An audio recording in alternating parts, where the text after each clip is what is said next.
Hello, everyone, and welcome to a set review by ConstructedCriticism.com. I'm your host, Spencer, with my co-host, Casey Tuna Bloodworth. So we are doing a constructed set review over Theros. This means that what the cards that we're looking at, we're only going to be looking at in the Context of constructed deck building. Thank you, Casey. We're not doing any limited evaluations today. So how we're rating cards is on a scale of 0 to 5. 0 means that this card's just, you're never going to play this card in constructed. It's just not good enough.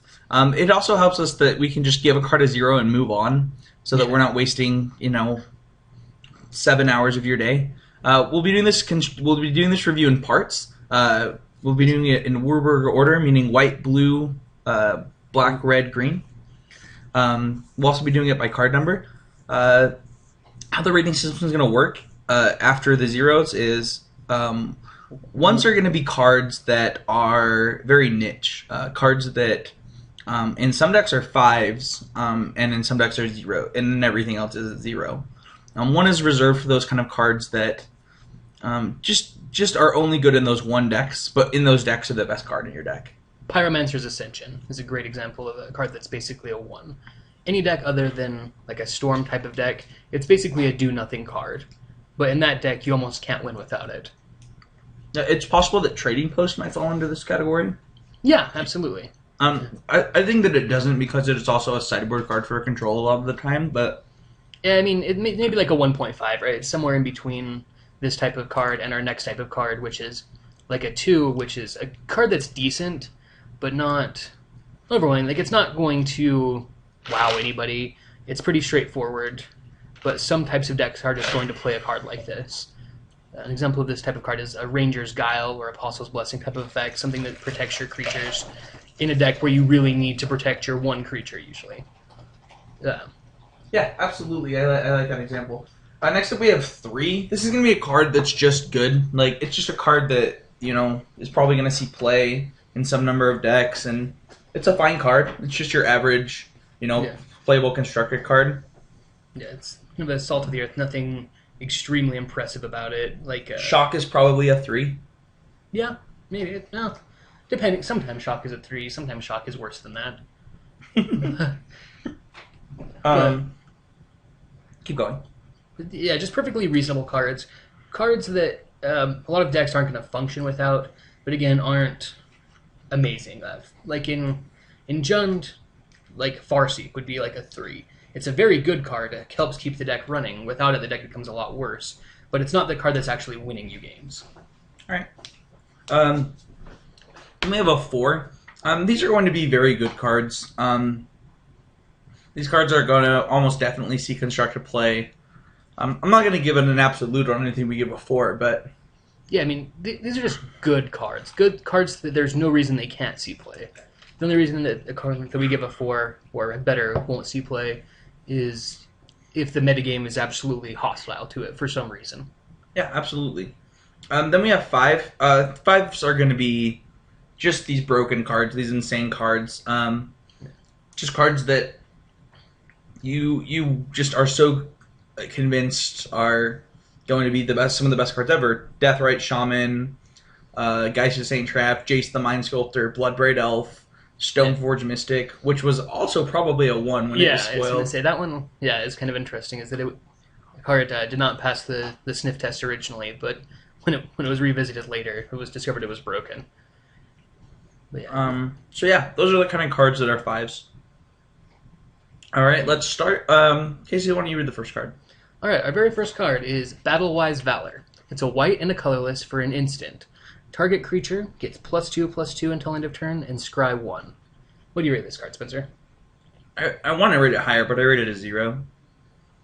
I would rate it as maybe like a 1, because this heroic mechanic, or was it heroic, something like that runs throughout the set. If that is any good, cards like this do become better, but I don't really feel comfortable paying 2 mana for a mutagenic growth effect, basically. Yeah, exactly. That's why I rated it a 0. But so it's maybe a 0.5. Not a great card, but potential. All right. Cavalry Pegasus is 1 and a white for a 1/1 flyer. This card is already failing, in my opinion. Like, I don't really need to read much of the rest of the card to know that I'm probably not going to like what it does unless it does something really sweet. I don't like paying 1 mana for 1/1, so once it gets to 2 mana, it's just starting to go really bad. Yeah. Whenever Cavalry Pegasus attacks, each attacking human gains flying until end of turn. No. I think it's better than Battle-Wise Valor, which you just gave a 0.5. Yeah, I think it's probably it's a 1. No, this card's never being broken. That's true. Maybe no, I'm being ridiculous. It's probably in the same build. It's like a 0.5. All right. Celestial Archon is 3 white for a 4/4 with the new mechanic Bestow. If you cast this card for its Bestow cost, then it's an enchantment. It's an aura with enchant creature. It becomes a creature again if it's not enchanted with that creature. Yeah, and what's actually neat about the Bestow mechanic, in that some people aren't going to realize this, if the creature that you're casting it on is killed while the spell is on the stack, it's actually going to enter the battlefield as a creature. So you're not setting yourself up for 2-for-1s like you are with traditional auras. I didn't even know that. Yeah, it's actually like the reason that if you read the wording of it, it's the way it's designed. That's awesome. Yeah. So this guy's a 4/4 flying first strike for 5. And when he's an enchant creature, the enchanted creature gets +4/+4 and flying. What do you think of this card? I'd say this is a little better than the other two. It's probably a 2. I mean, it's a 5/5 or it's a 4/4 flyer for 5. Not great, but it has a certain amount of like mid-range appeal, and it can also help buff up one creature to help get in for it. So it has like pseudo haste in that regard. I mean, it could see some amount of play. I'm gonna give this card a 0. Really? Yeah, I just think that anything that the card's competing with is going to do what it's trying to do way better. Like, I don't know. I think it's a little better than a 0, but it's probably maybe a 1. It might not see much play. Yeah, I'm going a lot more subjective. I'm not. No, that's fine. I'm just trying to think. If we're trying to fit these into our categories that we talked about at the beginning, it's probably a 0. Yeah, I just don't think that this card will ever see constructed play. That's fair. So, all right, read the next one, Casey. Chain to the Rocks. Now this card is sweet. It's a single white mana for enchant mountain you control. When Chain to the Rocks enters the battlefield, exile target creature an opponent controls until Chain to the Rocks leaves the battlefield. So it's essentially an Oblivion Ring for 1 mana, or a Journey to Nowhere rather for 1 mana. The downside is that you do have to control a mountain. Right now in Standard, luckily you get to be casting this with Sacred Foundries. So I think that this card is a very solid removal spell that will see play in any sort of white-red mid-range or blue-white-red control type of deck if we have one of those. So I've been testing for the Pro Tour in the last day for a teammate who's qualified, Alex Sittner. Top 8 GP top 8 competitor, was on the train for many years. And we were testing with this card in our War Control deck, and it is just as good as advertised. I actually was really skeptical of this card when I read it the first time. I thought, oh, there's no way this card's good. Like, you have to control a mountain. Like, you're stuck in these certain colors. And the thing that I noticed is that if you like War Control now, you're probably going to like War Control in a couple weeks. It's very good, and this card is a big part of it. Yeah, I mean, I have not had a chance to actually playtest with any of these cards, but this card, I think, obviously brings a lot to the table. It's a very solid, very efficient removal spell. Yeah, it does suck that it's not an instant, because there are a ton of haste creatures, but... Of course, I mean, there's not many cards that don't get immediately much better as an instant, right? Like, absolutely. But yeah, I would say this card is probably comfortably a 3. Like, it's going to be like a major component of a lot of decks. I'm going to give this card a 4, being that I think that it's going to be a solid 3 or 4 of in many, many decks. Yeah, I mean, it's going to be one of the better cards in Standard, and I think that this card deserves a 4.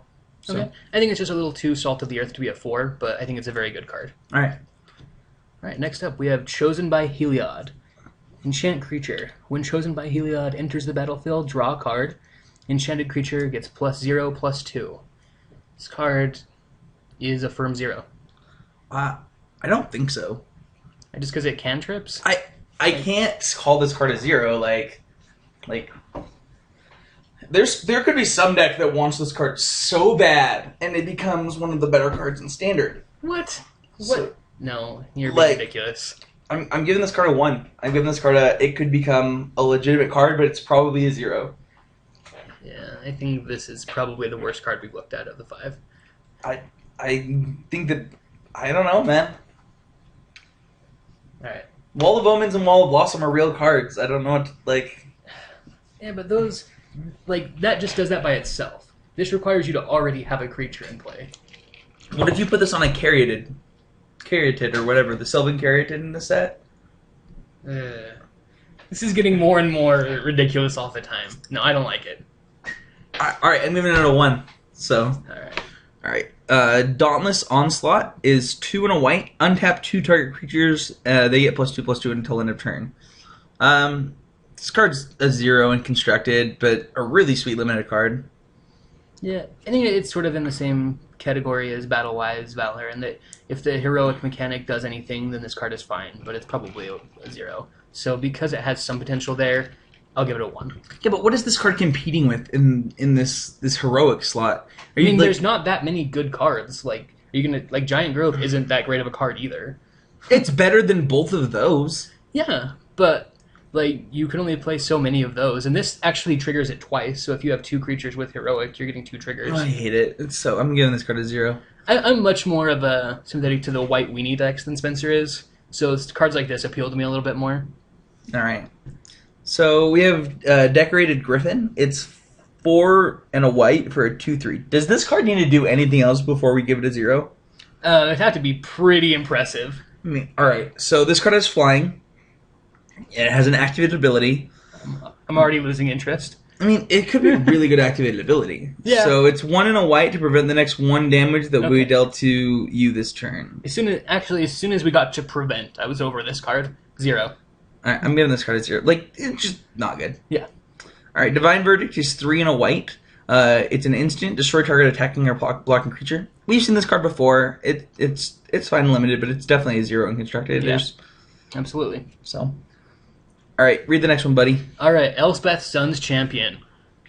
This is a white, and 4. So 6 mana for a Planeswalker. She comes in with 4 loyalty counters. Has a +1 of put 3 1/1 white soldier creature tokens onto the battlefield. It's a lot of dudes. Yeah, she's an army in a box right out of the gate. She protects herself better than almost any other Planeswalker in that regard. -3, destroy all creatures with power 4 or greater. Also, wow. And she survives through this when she comes on the turn she comes down. And her -7 is you get an emblem with creatures you control, get +2/+2, and have flying. So, I like this card a lot. I would say this card is comfortably a 4, maybe closer to a 4.5. Yeah, I would give this card a 4 or 4.5 as well. Playtesting this card, I actually found myself cutting Aetherling for this and making this a build-around kind of card. Playing with cards like Omen Speaker that's also in the set, and Boros Reckoner as my creatures. Yeah.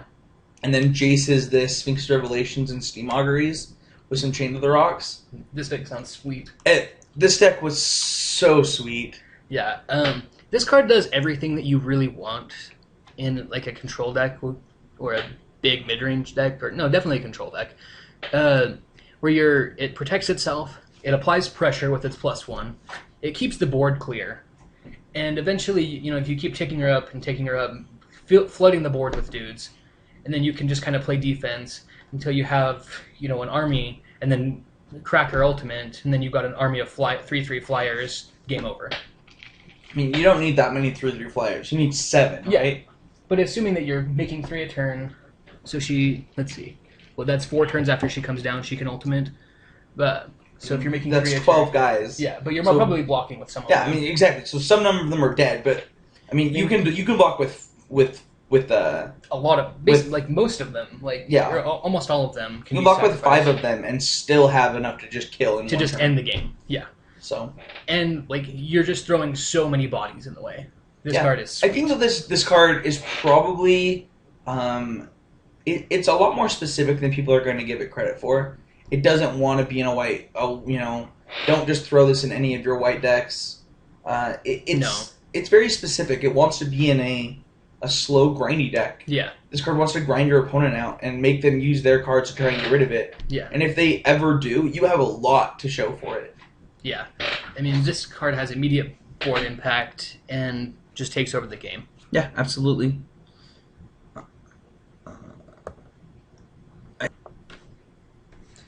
All right, what's next? All right, next up, we've got Ifara's Warden. It's a white and 3. So 4 mana for a 1/2. Done. Yeah. Tap it to tap target creature with power 3 or less. Yeah, just a 0. 0, not interested. All right. Next we have Evangel of Heliod. What does this card do, Spencer? So it's 4 white for a 1/3.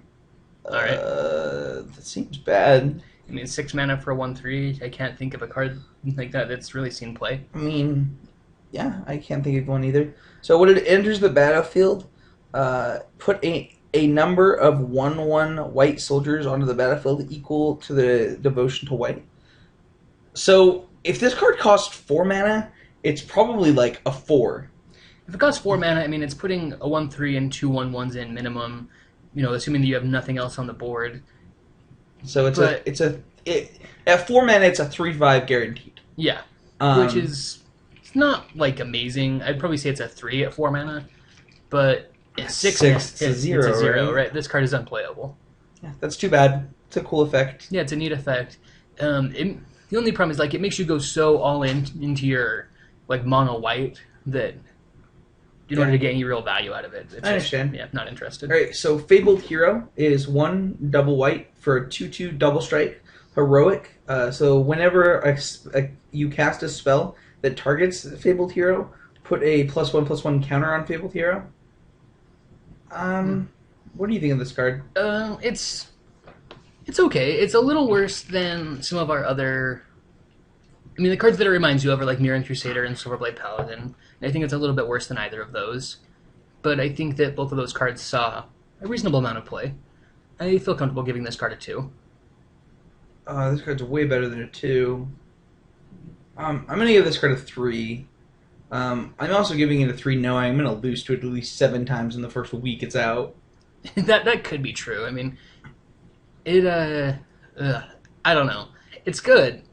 But what's going to be the worst is the white weenie decks are going to play this, and it's always going to be the target of their Brave of the Elements. Well, Brave of the Elements doesn't target, so...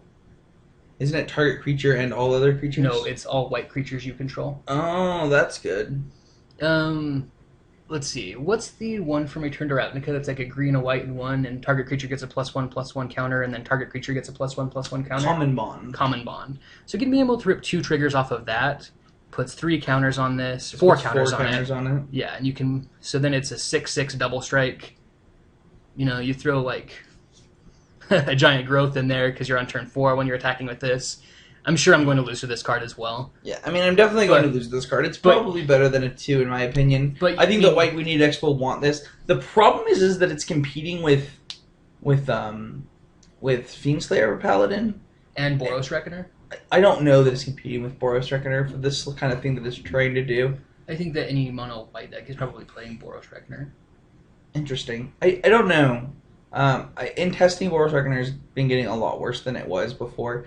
But I will say that the main card that I think this card is competing with is Fiendslayer Paladin, and I don't know that this card cuts the cake against that card. Yeah, because what makes Mirran Crusader so good was that it had protection from so many things. It couldn't go for the throated or anything like that. So it had some protection. This card just kind of sits there. It's going to get shocked or lightning striked or abrupt decayed. You could shock it yourself if you want. Yes. If you shock it, then I mean your life is sweet. I don't know. It survives shocks from you, but not shocks from your opponent. So if you're playing Modern and you get Mindslavered and your opponent tries to shock your own creature. Okay, now we're going. I'm just kidding. Going too deep here. Alright, so you're giving it a 2, I'm giving it a 3? Yeah. Alright, sounds good. So next we have Favored Hoplite. Alright, so it's 1 white for a 1/2. Better do something good. Yeah. Whenever you cast a spell that targets it, put a 1/1 counter on it. Prevent all damage that would be dealt to it this turn. I don't know if I like this card. I feel the same way. It's kind of like, oh, well, which I think makes it a 1, right? Like, it's probably a 0.5. It's probably not even quite a 1. Like, it's never going to be broken. It's never going to be truly broken. That's true. Yeah, 0.5. Sure. All right. So, Gift of Immortality is 2 and a white. I honestly, once I read Enchantment Aura, Enchant Creature at 2 and a white, I actually just gave this card a 0 in my head. Yeah, I mean, it's going to have to be something impressive. When an enchanted creature dies, return that card to the battlefield under its owner's control. Return Gift of Immortality to the battlefield attached to that creature at the beginning of the next end step. 0. Yeah, I think it's a little too cute. No, I just can't see this card ever doing anything. Like, if you need infinite sacrifice. But, like, it does it at the beginning of the next end step. Oh, that's true. So it's true. infinite sacrifice over the course of infinite turns. Yeah, this card's unbreakable. Yeah, any sacrificing type of effect that you're going to apply to this is going to be so grindy that I don't know about it. Alright, so I'm giving it a 0. Yeah, I'm comfortable giving it a 0 as well. Alright, Glare of Heresy is 1 and a white for a sorcery. Exile a white permanent. This card's the definition of a 2. Yeah. It's a good sideboard card. Yeah, perfectly reasonable. It's going to be one of the only real ways to deal with Elspeth. Yeah. Yeah. It's also going to be dealing with detention spheres, things that are going to be very popular. The same thing applies to like the Chain of the Rocks. There's a lot of white enchantments that are going to be good. Yeah, just white permanents in general. I mean, it's a fine sideboard card against the white weenie decks too. Yeah, it is. All right, God's Willing. It's 1 white instant. I already like that. Yeah. Target creature gains protection from a color of your choice until end of turn. Scry 1. I mean, we've seen tons of variants of this card, right? Yeah, I mean, the card's always a 2. All of them. Yeah, all of them are like a 2. This one has an upside of Scry. It's fine. Yeah, it's perfectly fine. All right, Heliod, God of the Suns, is 3 and a white for a 5/6 for a legendary enchantment creature god. So it already says more words than most cards, so it gets a little bit better. Yeah. I mean, this card actually has smaller text, it looks like. It does. So you know it's good. As long as your devotion to white is less than 5, Heliod isn't a creature. Well, that's good, because I didn't like the idea of a 4-mana 5/6 that was indestructible. Yeah. And then other creatures you control have vigilance. And then it has an activated ability of 2 and a white to put a 2/1 white cleric enchantment creature token onto the battlefield. So the card does a lot of things, but none of them are that impressive to me. Obviously, being a 5/6 for 4 is fairly impressive, but you have to have 5 white symbols, in the mana cost of your permanents. So 4 more. Yeah, 4 more than just this. That kind of sounds like overextending to me, so I don't love it. And we have to realize with these god creatures is that attacking with them, if one of your creatures that is helping you meet your devotion is killed, like from a removal spell before damage, this stops being a creature. So you're getting like 2 creatures out of combat, and it allows you to make some really profitable blocks against your opponent that's attacking with the god creature. And then these are fickle fellows, aren't they? They are.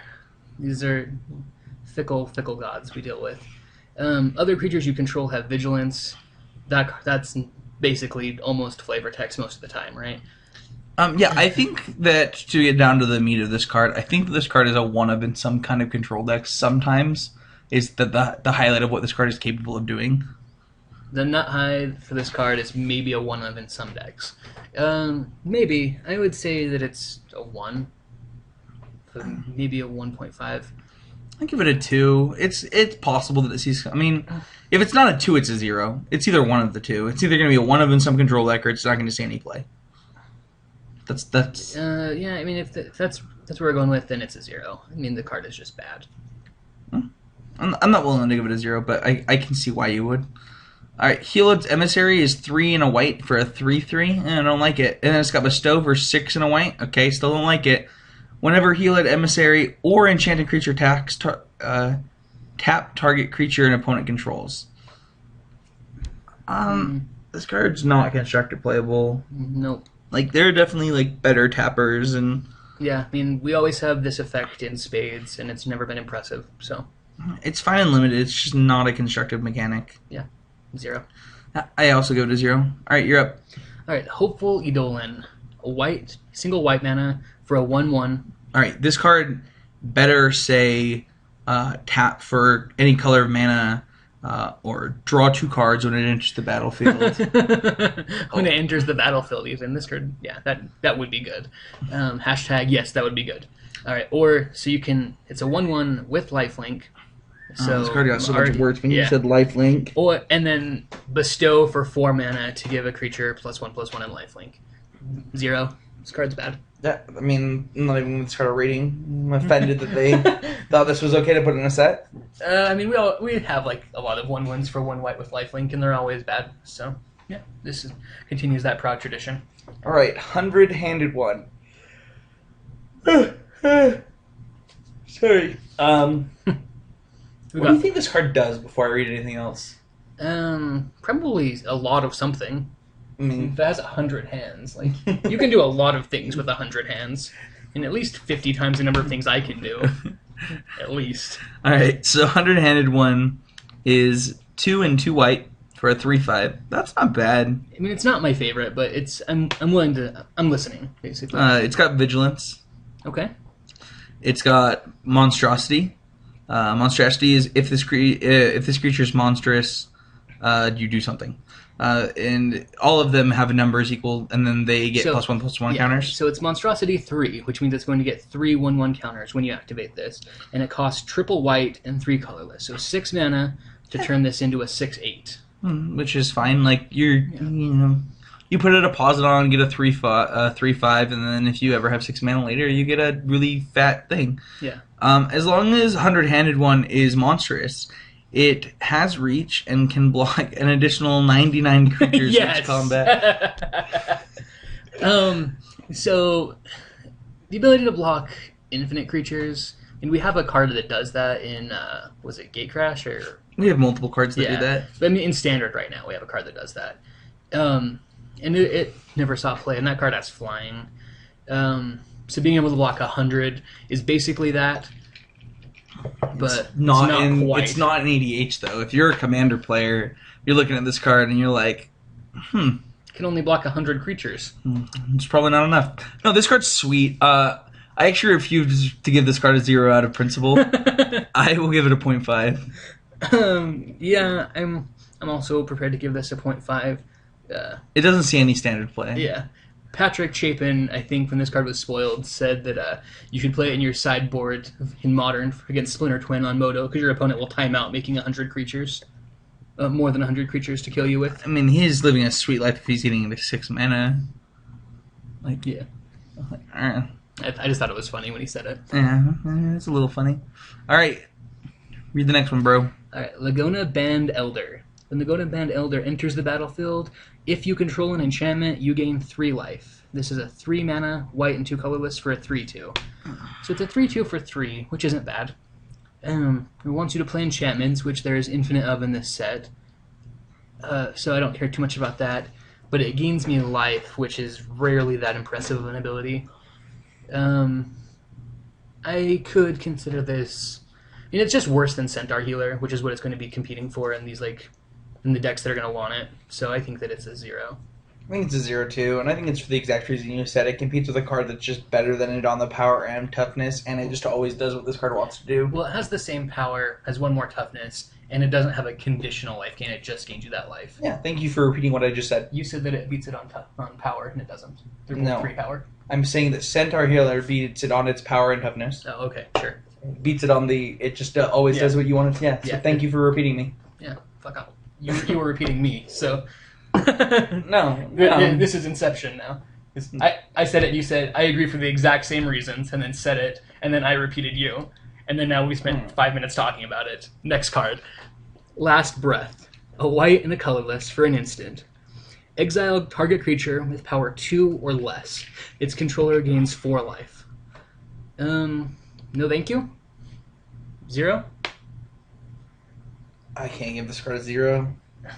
So its controller gains 4 life. Yeah, So Oh, I thought I gained 4 life. yeah. So this card is yeah. So you're exiling a really small creature, and I don't removal that only kills small creatures is fairly unimpressive because if like you can giant growth in response and save your creature from this. I thought that this card was basically a shock and white that you gained 4 life off of.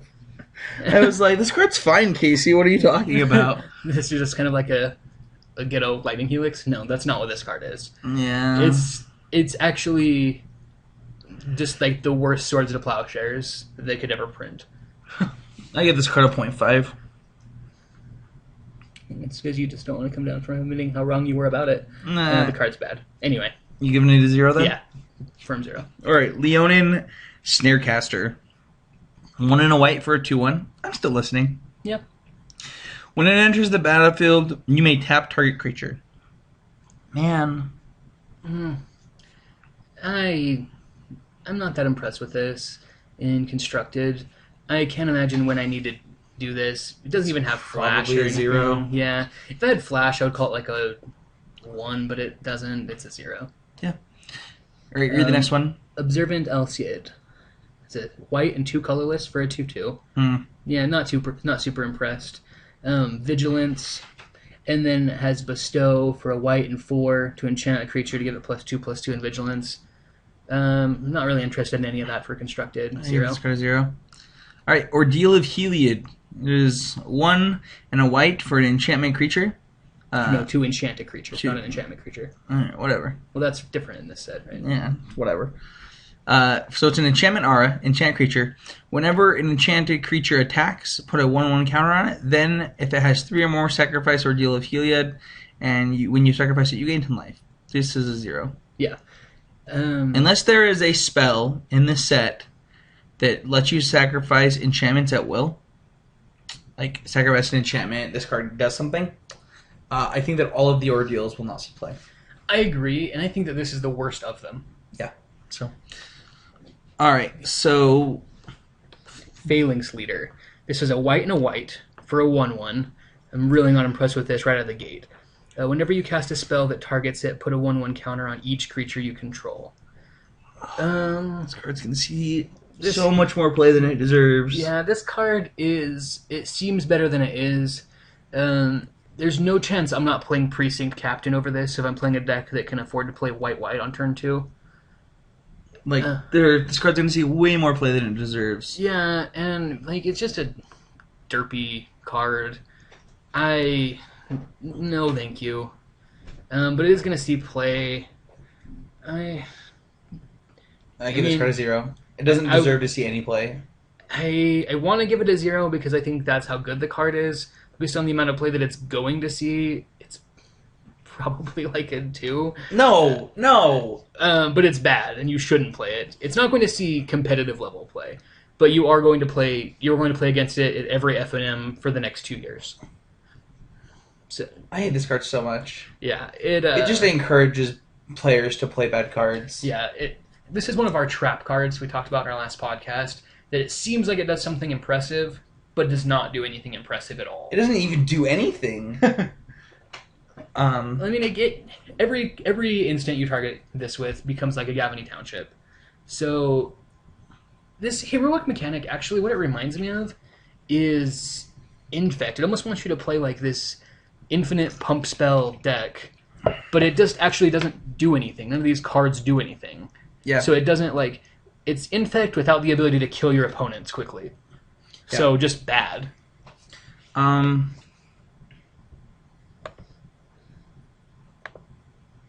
There's probably a lot of people who are like, this card is so sweet. It gives all my creatures +1/+1. The cards. All right. Let's go to the next one. All right. Very next card is Ray of Dissolution. Instant for a white and 2 colorless. Destroy target enchantment. You gain 3 life. So this card is... I mean, destroying enchantments might be a little bit better than it normally is, but I still don't know that this is our best enchantment removal that we have access to. Yeah, I just wish this card was Erase. Yeah. Or, like, even Nature's Claim. Yeah, well, I mean, Erase is... It's that one Exiles, right? So yeah. it actually kills the gods, which I think they're trying to not do with a lot of this enchantment removal. That makes sense. But it can do, yeah. I don't think that it's the best enchantment removal we have access to in standard, so I'd say it's probably a 0. Yeah, I give it a 0 as well. I don't see this card seeing sideboard play, so. Okay. Alright, what's next? Next up, we have Scholar of Theros. It's a white and 2 colorless for a 1/4. Historically, cards with this power and toughness actually have been better. Sorry, that's my phone.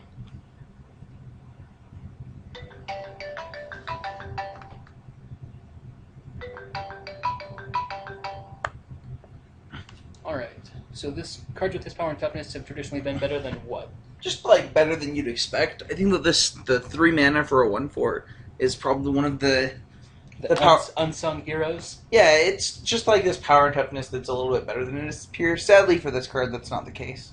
Yeah, so its activation is a black and 2 colorless. So it forces us into white-black. Each opponent loses 1 life. You gain life equal to the life lost this way. Yeah, It's a 0. yeah, it's a little cute for me. Not impressed. Alright, so next up we have, is it I think it's Setessin? Setessin. Setessin Battle Priest. 1 and a green. Sorry, 1 and a white for a 1/3. It's got heroic. Whenever you cast a spell that targets this card, you gain 2 life. This card's bad. This card's a 0. I think. Okay, can we just basically agree that any card that says heroic on it that doesn't pass the vanilla test right out of the gate is almost a 0? It probably is, right? Like, I think that the 2/2 is probably the only one that's probably constructed worthy that we've seen so far. Yeah, and it was a 2/2 double strike for 3. Yeah, which is a power and toughness and ability that sees tons of play. So. Alright. Next up we have Setessin Griffin, white and 4 mana for a 3/2 flyer. Not in love with this. Let's see where it goes. Green, and 2 for an activated ability to give it +2/+2 until end of turn. Activate this only once per turn. So it can root wallet itself. 3/2 flyer for 5. Just not impressed. Not interested. Alright. 0. Yeah, I'm giving this card a 0. This card's not seeing any constructive play. So. Sorry about that, guys. Silent Artisan. White, and 3 for a 3/5. No words on this card. 0. 0. No, nothing. Right, Soldier of Pantheon is 1 white for a 2/1. Alright, I'm hearing. I'm listening. Protection for multicolored. Okay. Whenever an opponent casts a multicolored spell, you gain life. I give this card like a 3. Yeah, I mean, we're getting up to like a lot of Savannah Lions and Watchwolves that we can play in green-white right now. So we're playing like 2 power creatures for 1 and 3 power creatures for 2, and this fits right in that very nicely. The only thing, I mean, it does come. Is this the one? No, this is not the one that comes into play tapped. So I think this card is fine. I definitely feel comfortable giving this card a 3. Yeah, it might be a little bit higher. Might be like a 3.5. I don't think it's a 4, but I think that it will probably be some kind of a staple in the format. Yeah, I mean, it's a relatively. It's an aggressively costed creature that doesn't die to some of our better removal spells, and it can be blocked by some of our more irritating blockers for low drops. So, yeah, I'm definitely I'm a fan. Interested in playing this card. Next up, we have Spear of Heliod, which is a white, and a colorless for a legendary enchantment artifact. Creatures you control get +1/+1. So right now we have a Glorious Anthem, but it's legendary. The idea of a legendary anthem is kind of meh to me, right? Because those are always usually better in multiples. Okay. So its activated ability is a white, and a colorless to tap it and destroy target creature that dealt damage to you this turn. That's the effect that we have had a lot, like in instance and things like that. It doesn't really see a lot of constructed play. It's tacked on though, right? But it's tacked on, so it's just a bonus. Glorious Anthem. If they just straight up reprinted Glorious Anthem, I would give it a 2 or a 2.5, right? Like that would be a fine card. I'm comfortable giving this card a 2.5. Yeah, I think this card's fine. Yeah, it's definitely one of the word legendary hurts this card more than anything else on it. Yeah, absolutely. Traveling Philosopher is just a Grizzly Bear in white. It's just one white and a colorless. I give this card a 0. Yeah, not interested in playing it in constructed. All right, so Uh, vanquish the foe is five and a color is and a so five colorless and a white. Destroy target creature with power of 4 or greater. Scry one. I give this card a 0. 0, not interested. Wingsteed Rider. White, white, and a colorless for a 2/2 flyer. This is something we have access to in like Skylight Legionnaire, so I don't know. This card has to do something sweet for me to want to play it. Heroic, whenever you cast a spell that targets it, put a 1/1 counter on it.